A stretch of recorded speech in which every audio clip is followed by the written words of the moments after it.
అదేవిధంగా తెలుగు ప్రజలు గడిచిన 5 సంవత్సరాల కాలంలో వారు ఎదుర్కొన్నటువంటి సమస్యలు, ఒక విధ్వంసకర పాలన, విద్వేషపూరిత పాలన, కక్షపూరితమైనటువంటి పాలన ఎదుర్కొన్నటువంటి సందర్భంలో అభివృద్ధి అన్న పదానికి అసలు అర్థం లేకుండా పోయినటువంటి నేపథ్యంలో సంక్షేమం, నిజమైనటువంటి సంక్షేమం అన్నది ప్రజలు దూరమైనటువంటి సందర్భంలో విసిగి వేసారిపోయినటువంటి ప్రజలందరూ కూడా మనం ఊహించలేదు.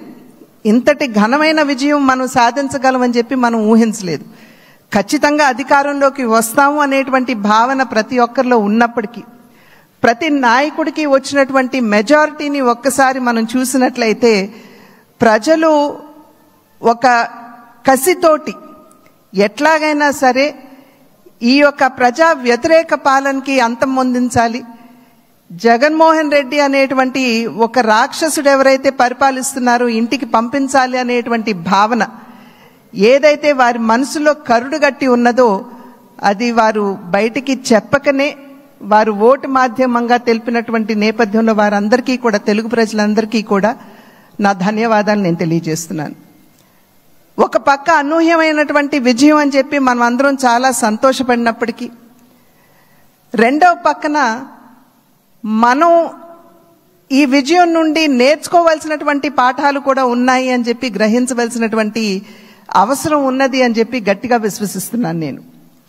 ఎందుకంటే ఎప్పుడైతే రాష్ట్ర అభివృద్ధిని మనం పట్టించుకోకుండా ప్రజల్ని నిజమైనటువంటి సంక్షేమానికి ఎప్పుడైతే మనం దూరం చేస్తామో, మాకు తెలుసు ఏ విధంగా నిర్ణయం చేయాలి అని చెప్పి ప్రజలు ఈ ఎన్నికల్లో ఓట్ల మాధ్యమంగా వారు మనకి ఒక హెచ్చరిక ఇచ్చారు అని చెప్పి నేనైతే భావిస్తున్నటువంటి నేపథ్యం. కనుక ఈ యొక్క అనూహ్యమైనటువంటి విజయాన్ని, ఈ పరిణామాన్ని మనం గెలిచాము, అధికారంలోకి వచ్చాము అనేటువంటి భావన కన్నా ప్రజాహిత పాలనని, సుపరిపాలనని ఏ విధంగా ప్రజలకు అందించాలి అనేటువంటి విషయం మీద ఖచ్చితంగా మనం అందరం కూడా దృష్టి కేంద్రీకరించవలసినటువంటి ఆవశ్యకత చాలా ఉంది.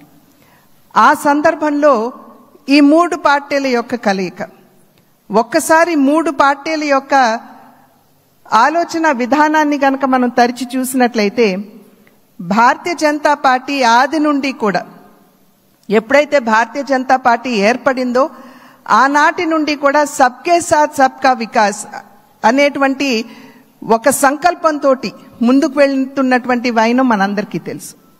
అదేవిధంగా నందమూరి తారక రామారావు గారు తెలుగుదేశం పార్టీని స్థాపిస్తున్నటువంటి సందర్భంలో సమాజమే దేవాలయం, పేదవాడే దేవుడు అనేటువంటి ఒక విశ్వాసంతో ప్రజల మధ్యకు వచ్చినటువంటి నేపథ్యం. అదేవిధంగా జనసేన ఆవిర్భావం చూసినా కూడా సమాజంలో ఎక్కడైనా సరే పేదవాడికి, సాధారణ పౌరుడికి గనక అన్యాయం జరిగినట్లయితే గళం విప్పి ప్రశ్నిస్తాము అంటూ ముందుకు వచ్చినటువంటి నేపథ్యం. కనుక ఈ 3 పార్టీల యొక్క ఆవిర్భావం, వారి యొక్క ఆలోచన విధానం చూసినట్లయితే ఒకే దిశలో ఒకే రకంగా ఉన్నటువంటి విషయాన్ని మనం గమనించాలి. అంటే సమాజంలో ఉన్నటువంటి సాధారణ పౌరుడికి న్యాయం చేయాలి, పేదవాడికి నిజమైనటువంటి సంక్షేమాన్ని అందించాలి అనేటువంటి లక్ష్యం ఈ 3 పార్టీలకు ఉన్నటువంటి సందర్భంలో ఈ 3 పార్టీల యొక్క కలయిక నిజంగా ఒకంత ఆలస్యమైనా కూడా ఇది రాష్ట్రానికి చాలా అవసరమైనటువంటి కలయిక అని చెప్పి నేను భావిస్తున్నాను. మరి నేను అనేక సందర్భాల్లో చెప్తూ ఉంటాను, ఈ 3 పార్టీల యొక్క కలయిక చూసినప్పుడు ఒక త్రివేణి సంగమాన్ని మనం చూస్తున్నట్టుగా మనం భావించవలసినటువంటి నేపథ్యం. ఒక పక్క చంద్రబాబు నాయుడు గారి స్ఫూర్తి, చంద్రబాబు నాయుడు గారి యుక్తి, రెండవ పక్క నరేంద్ర మోడీ గారి స్ఫూర్తి, అదేవిధంగా పవన్ కళ్యాణ్ గారి శక్తి.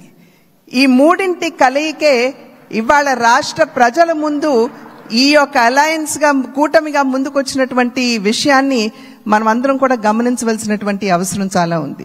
ఇందాక చెప్పినట్లుగా ప్రజా సంక్షేమ పాలనని, సుపరిపాలనని ఏ విధంగా ప్రజలకు అందించాలి అనేటువంటి విషయం మీద దృష్టి పెడుతూ కక్షపూరితంగా ముందుకు వెళ్లకుండా మనం కూడా మన కార్యకర్తలకి తెలియజేస్తూ వారిని కూడా ఒకంత శాంతింపపరుస్తూ, ఎందుకంటే గడిచిన 5 సంవత్సరాల కాలం వారు ఎదుర్కొన్నటువంటి సమస్యలు ఏదైతే ఉన్నాయో, ఇబ్బందులు ఏవైతే ఉన్నాయో వాటి నేపథ్యంలో ఒకంత అత్యుత్సాహం కావచ్చు, ముందుకు వచ్చి మరి ఏ విధంగా మనం ముందుకు వెళ్ళాలి అనేటువంటి అంశం మీద దృష్టి సారిస్తున్నటువంటి సందర్భంలో మనం సంయమనాన్ని పాటించడం మాత్రమే కాకుండా మన కార్యకర్తలు కూడా మనం సంయమనాన్ని పాటించవలసినటువంటి ఆవశ్యకతని వారందరికీ తెలియజేయవలసినటువంటి బాధ్యత మన మీద ఉన్నది అని చెప్పి తెలియజేస్తూ, ఏదైతే ఇప్పుడు సోదరులు పవన్ కళ్యాణ్ గారు మరి ప్రతిపాదించారు చంద్రబాబు నాయుడు గారిని మన నాయకుడిగా ఎన్నుకోవటం, నేను దాన్ని సమర్థిస్తున్నాను అని చెప్పి తెలియజేస్తూ